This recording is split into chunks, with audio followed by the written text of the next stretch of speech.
नमस्कार विद्यार्थी मित्रांनो, स्टडी फ्लो कोर्सेस मध्ये आपलं पुन्हा एकदा सर्वांचं स्वागत आहे.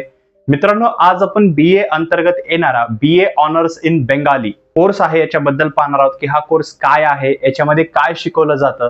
हा बेंगाली भाषेवरचा कोर्स आहे, त्याच्यामुळे याचा फायदा काय, केल्यानंतर कोणती नोकरी मिळू शकते, कुठे मिळू शकते किंवा पुढे काय करू शकतात, सर्व प्रश्नांची उत्तरे मी या व्हिडिओमध्ये देण्याचा प्रयत्न करणार आहे. त्याच्यामुळे हा व्हिडिओ एंड पर्यंत पहा आणि चॅनलवर जर नवीन आलेला असाल तर सबस्क्राईब नक्कीच करा. So let's begin.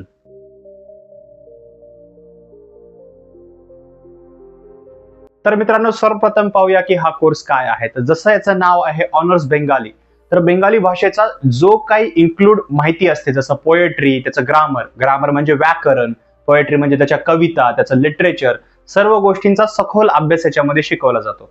आता बेंगाली भाषा महत्वाची का आहे तर बघा, भारतामध्ये खूप लँग्वेज बोलल्या जातात. याच्यामध्ये सेकंड लँग्वेज आहे मोस्ट बोलली जाणारी बेंगाली, आणि मराठी 3 नंबर येते. सर्वात प्रथम हिंदी येते, नंतर बंगाली आणि नंतर मराठी, नंतर बाकीच्या भाषा येतात. त्याच्यामुळे एक इम्पॉर्टंट लँग्वेज आहे. याचं लिटरेचर, याच्या ज्या पोएट्री आहेत किंवा हे जर आपण पाहिलं तर हे खूप पुरातन काळामधलं आहे. लँग्वेज खूप जुनी आहे, खूप युनिक आहे आणि सिमिलर देवनागरीकडूनच बनलेली आहे. सिमिलर याच्यामध्ये जे आहेत आपल्याला गोष्टी किंवा जे लँग्वेज आहे किंवा जे शब्द रचना आहे ती पाहायला भेटते. एक युनिक लँग्वेज आहे. याच्या सर्व गोष्टींचा अभ्यास तुम्हाला या कोर्समध्ये पाहायला मिळतो. या कोर्सचा कालावधी 3 वर्षाचा आहे आणि हा कोर्स तुम्हाला फुल टाइम कोर्समध्ये अवेलेबल आहे. हा व्हिडिओ जसं जसं तुम्ही पाहत राहाल, याचा सिलेबस, याच्या बाकीच्या गोष्टी पाहिल्यानंतर जो क्लिअरन्स आहे तो तुम्हाला मिळत राहील.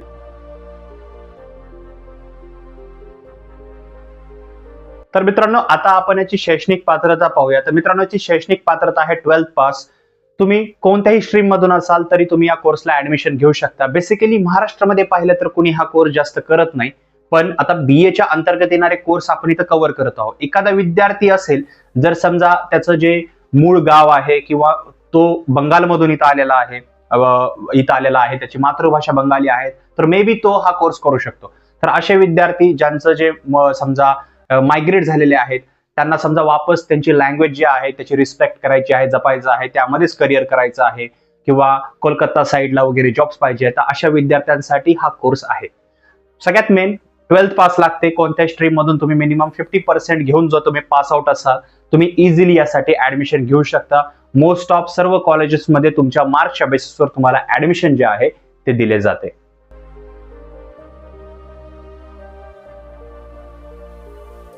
तर मित्रांनो, आता आपण याची ऍडमिशन प्रोसेस पाहूया. याची ऍडमिशन प्रोसेस तुम्ही ऑनलाईन ॲज वेल एज ऑफलाईन पद्धतीने करू शकता. याची मेनली जे ऍडमिशन असते ते डायरेक्ट ऍडमिशन तुम्हाला पाहायला भेटते आणि दुसरं एंट्रन्स एक्झाम बेस भेटते. जर तुम्ही महाराष्ट्रामध्ये राहत आहात आणि जर तुम्हाला या कोर्सला ऍडमिशन घ्यायचं आहे तर मोस्ट ऑफ याचे कॉलेज जे आहे महाराष्ट्राच्या बाहेर पाहायला भेटतात. महाराष्ट्रामध्ये याचे कॉलेज खूप क्वचित आहेत किंवा ना बरोबर आहेत. तुम्हाला हे कॉलेज मोस्टली कोलकात्यामध्ये पाहायला भेटतील, जे बंगाल आहे, पश्चिम बंगाल या राज्यामध्ये पाहायला भेटतील. तर तिथे जर तुम्हाला ऍडमिशन घ्यायचं आहे तर सर्वात महत्वाचं आहे एंट्रन्स एक्झाम. त्या कॉलेजची तुम्हाला एंट्रन्स एक्झाम द्यावी लागते. ज्याही कॉलेजमध्ये तुम्ही ऍडमिशन घेणार आहात, कॉलेज मी तुम्हाला पुढे सांगणार आहे. एंट्रन्स एक्झाम तुम्हाला पास व्हावे लागेल, मेरिटमध्ये यावं लागेल, शॉर्टलिस्ट केलं जाईल, नंतर तुम्ही सीट क्लेम करू शकता. किंवा तुम्ही जर डायरेक्टली कॉलेजला व्हिजिट केलं तर तुम्ही काही कॉलेजमध्ये तिथल्याच डायरेक्टली तुमच्या मार्कच्या बेसिसवर जे आहे ते ऍडमिशन घेऊ शकता. सिंपल, तुम्हाला तुमची 12th कंप्लीट झालेली आहे, ते डॉक्युमेंट्स प्लस तुमचे डोमासाईल वगैरे हे सर्व डॉक्युमेंट्स तुम्ही जे आहे सबमिट करून इझिली यासाठी जे आहे ते ऍडमिशन मिळवू शकता.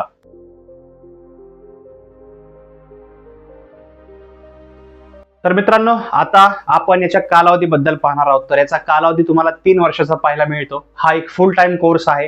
तुम्हाला कॉलेजमध्ये ऍक्च्युअली प्रेझेंट राहून 80 to 85% प्रेझेंटी कंप्लीट करून हा कोर्स जो आहे तो पूर्ण करावा लागतो. म्हणजे रेग्युलर कॉलेजमध्ये जाणं हे भाग पाडलं जाणार आहे किंवा भागच असणार आहे. सर्वात महत्वाचा, याच्यामध्ये 3 वर्षाचा कोर्स आहे. याच्यामध्ये 6 सेमिस्टर पाहायला भेटतात. सेमिस्टर पद्धत आहे याच्यामध्ये. ज्यावेळेस तुम्ही ऍडमिशन घेता तुमचा डिग्रीचा प्रवास सुरू होतो. 6 महिन्यामध्ये एक सेमिस्टर कंप्लीट केलं जातं. असे 3 वर्षामध्ये तुमचे 6 सेमिस्टर कंप्लीट होतात.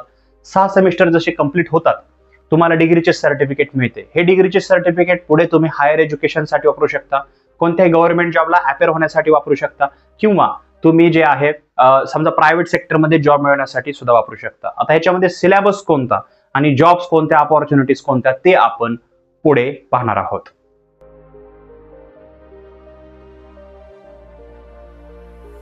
तर मित्रांनो, आता आपण याच्या कॉलेजेस बद्दल पाहणार आहोत. तर याचे कॉलेजेस तुम्हाला मुंबईमध्ये पाहायला मिळतं.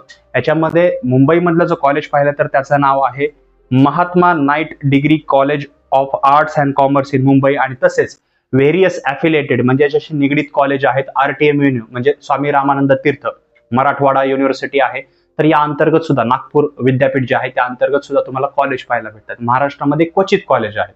पण जर तुम्हाला हा कोर्स करायचा आहे बाहेर, तर तुम्हाला दिल्लीमध्ये सुद्धा हा कोर्स वेगवेगळ्या युनिव्हर्सिटीमध्ये पाहायला भेटतो, तसेच बिहार आणि मेनली कलकत्त्यामध्ये, कारण त्यांची मदर टंग जे आहे ते बेंगालीच आहे. तर तिथे आचार्य, भोजेंद्रनाथ वगैरे अशा प्रकारचे कॉलेज आहेत. खूप नावं आहेत. तुम्हाला ही सर्व लिस्ट जी आहे मी ती प्रोव्हाइड करेल डिस्क्रिप्शनच्या फर्स्ट लिंकमध्ये. तर हे सर्व कॉलेज तुम्हाला पाहायला भेटतात. त्यांची ॲव्हरेज फी खूप नॉर्मल असते. जर आपण महाराष्ट्रातलं बी पाहिलं आणि तसंच आपण पश्चिम बंगालमध्ये सुद्धा पाहिलं तर यांची ॲव्हरेज फी व्हेरी करते. जर महाराष्ट्रामध्ये हा कोर्स करणार असेल तर वार्षिक फी तुम्हाला 4 ते 5,000 रुपये पण असू शकते, आणि जर तुम्ही बाहेर करणार असाल कोर्स तर 7,000 to 8,000 8 ते 10,000 रुपये असते, किंवा ही चेंज होऊ शकते. दरवर्षी फी जे आहे स्ट्रक्चर चेंज होतं, थोडी इन्क्रीज होते.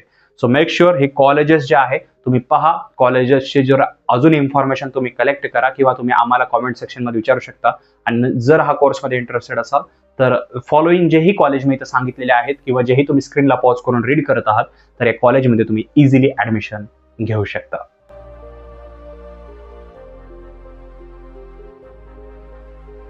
तर मित्रांनो, आता आपण या कोर्सचा सिलेबस पाहणार आहोत. सिलेबस पाहिल्यानंतर तुम्हाला क्लिअरन्स मिळून जाईल की या कोर्समध्ये तुम्हाला काय शिकण्यासाठी मिळणार आहे या 3 वर्षामध्ये.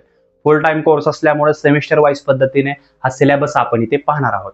तर जसं तुम्ही स्क्रीनवर पाहू शकता, यामध्ये तुम्हाला paper social culture background of Bengali, तसेच paper second ancient and medieval literature, तसेच हिस्ट्री ऑफ लिटरेचर, तसेच concurrent credit languages, Tagore novel criticism, autobiography, Indian literature in translation, तसेच prose, non fictional literary theory and criticism, तसेच Bengali linguistics and prosody, अशा प्रकारचे वेगवेगळे subject पाहायला मिळतात. आता हे तर मी जे सब्जेक्ट सांगितलेले आहेत ते थोडे आहेत, तुम्हाला फक्त आयडिया लागावी यासाठी सांगत आहे. बाकी सब्जेक्ट तुम्ही स्क्रीनला पॉज करून रीड करू शकता.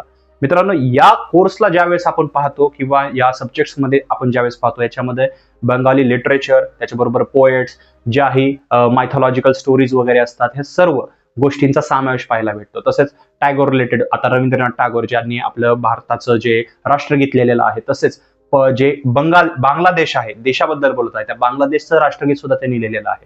तर त्यांच्या रिलेटेड माहिती, तसेच त्यांच्या कविता आहेत त्याच्यावर रिसर्च वगैरे, तर या सर्व गोष्टींचा अभ्यास तुम्हाला या कोर्समध्ये पाहायला मिळतो 3 वर्षामध्ये. बाकी मी सर्व जे मुख्य विषय आहेत त्याचे महत्वाचे ते मी डिस्क्रिप्शनच्या फर्स्ट लिंकमध्ये दिलेले आहेत. क्लिक करून रीड करायला विसरू नका.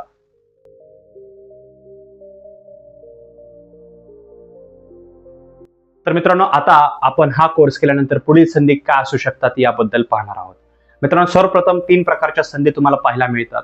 सर्वप्रथम जी असते संधी ती असते हायर एज्युकेशन. आता बघा, हा BA चा कोर्स आहे, BA ऑनर्स इन बेंगाली.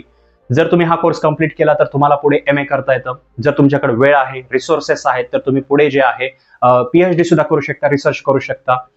तुमची जर मदर टंग असेल बेंगाली वगैरे तर तुम्हाला खूप सोपं जाऊ शकतं. भारतामध्ये जर स्पेशली महाराष्ट्रामध्ये पाहायला गेलं तर आजूबाजूला खूप सारे असे लोक पाहायला भेटतात जे तिथून मायग्रेट इथं झालेले आहेत. मग ते सोन्याच्या कारभारामध्ये आपल्याला पाहायला भेटतात, इतर कारभार जे असतात, काम असतात, तिथं पाहायला भेटतात. तर त्यांच्या जे मुलं आहेत, पाल्य आहेत, त्यांच्यासाठी हा बेस्ट कोर्स आहे. जर त्यांना एक सिंपल साधा कोर्स करायचा आहे BA मध्ये त्यांच्या मदर टंगमध्ये, तर अशांसाठी जे आहे खूप चांगली अपॉर्च्युनिटी, कारण त्यांना हा रोजगार महाराष्ट्रामध्ये नाही तर वापस तिथे जाऊन भेटू शकतो. तर बेस्ट आहे. तर तुम्हाला हायर एज्युकेशन पुढे आहे. दुसरं जे आहे ते आहे गव्हर्नमेंट जॉबला अपेअर होण्यासाठी. तर बघा, असं नाहीये की बंगाली भाषेमधील तुम्ही कोर्स केलेला आहे त्याच्यामुळे तिथंच तुम्हाला अपॉर्च्युनिटी आहे, तसं नाहीये. तुम्ही जरी हा कोर्स तिथं जरी कंप्लीट केला, तुम्ही ऑटोमॅटिकली जे आहे महाराष्ट्राचं डोमासाईल असेल तुमच्याकडे, तर तुम्ही MPSC साठी सुद्धा जे आहे एक्झामसाठी अपेअर होऊ शकता. पण डोमासाईल गरजेचं आहे, इथले रहिवासी असणं गरजेचं असतं, जे की काही वर्षांना तुम्ही होऊ शकतात जर तुम्हाला इथे करिअर करायचं आहे तर. त्यासाठी तुम्हाला प्रिपरेशन करावं लागेल, पण तुम्ही UPSC सारखा फॉर्म भरू शकता, तसंच तुम्ही SSC सारखा फॉर्म भरू शकता. जे सेंट्रल गव्हर्नमेंट अंतर्गत ज्या परीक्षा आहेत त्यांचे फॉर्म तुम्ही इझिली फिलअप करू शकता युझिंग दिस डिग्री.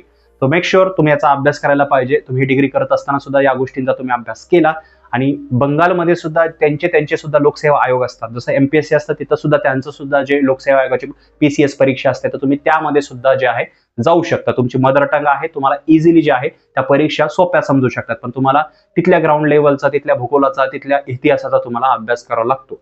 आणि शिक्षणाची क्रांती हे बंगालमधूनच झालेली आहे, त्याच्यामुळे तिथला इतिहास तो थोडा वेगळा पाहायला भेटतो. तिसरं आणि सर्वात लास्ट जे याच्यामध्ये ऑप्शन पाहायला भेटतं ते आहे प्रायव्हेट सेक्टरमध्ये जॉब मिळवणं. आता ज्यावेळेस तुम्ही ही डिग्री कंप्लीट करता तुम्हाला मेनली जे पश्चिम बंगाल आहे इथेच वेगवेगळे जॉब्स पाहायला भेटतात. आता ते जॉब्स कोणते, जसं तुम्ही स्क्रीनवर पाहू शकता यामध्ये account manager, Bengali interpreter, content editor, letter translator, Bengali voice over script अशा प्रकारच्या वेगवेगळ्या जॉब्स पाहायला भेटतात. हे जॉब्स कोण देऊ शकतं तर त्यांचेही नाव तुम्ही स्क्रीनवर पाहू शकता. यामध्ये educational institutes, language departments, tourism industry, translation offices अशा प्रकारचे जे रिक्रुटर्स आहेत इथे तुम्हाला या फॉलोइंग जॉब पाहायला मिळतात. तर मित्रांनो, संधी या प्रकारच्या आहेत ज्या तुम्हाला पाहायला भेटतात, पण या मिळवण्यासाठी तुम्हाला हा कोर्स जो आहे तो सिरियसली करणं गरजेचं आहे, डेडिकेशन न करणं गरजेचं आहे. बाकी मोर इन्फॉर्मेशन साठी डिस्क्रिप्शनच्या फर्स्ट लिंकला क्लिक करून तुम्ही बाकी इन्फॉर्मेशन रीड करू शकता.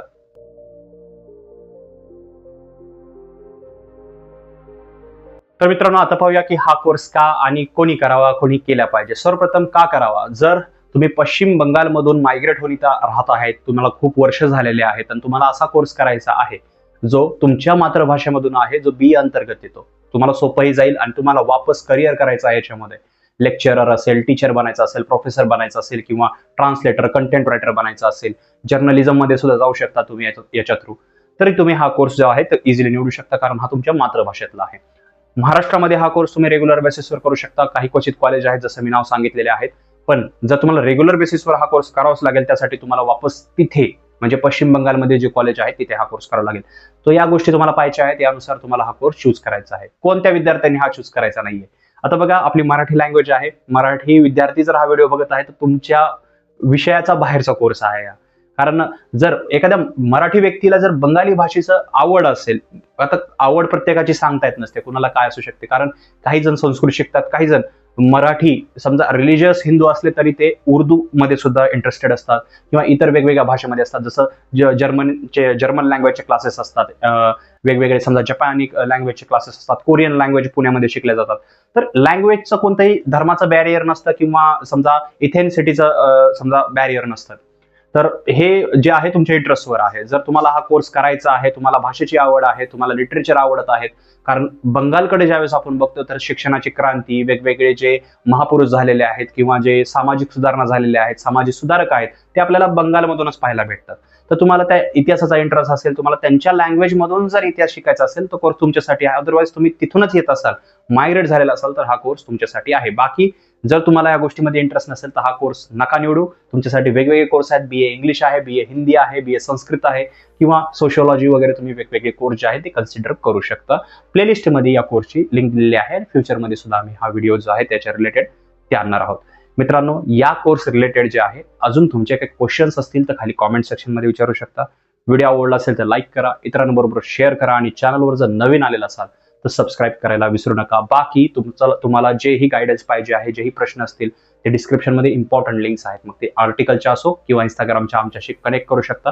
आणि मोर इन्फॉर्मेशन जे आपण इथे डिस्कस केलेलं नाहीये आणि युनिक इन्फॉर्मेशन जर तुम्हाला अजून वाचायची असेल तर डिस्क्रिप्शनच्या फर्स्ट लिंकला क्लिक करून तुम्ही सर्व माहिती रीड करू शकता. बाकी या व्हिडिओमध्ये एवढंच. मी मिळतो तुम्हाला पुढच्या व्हिडिओमध्ये. तोपर्यंत थँक्स फॉर वॉचिंग.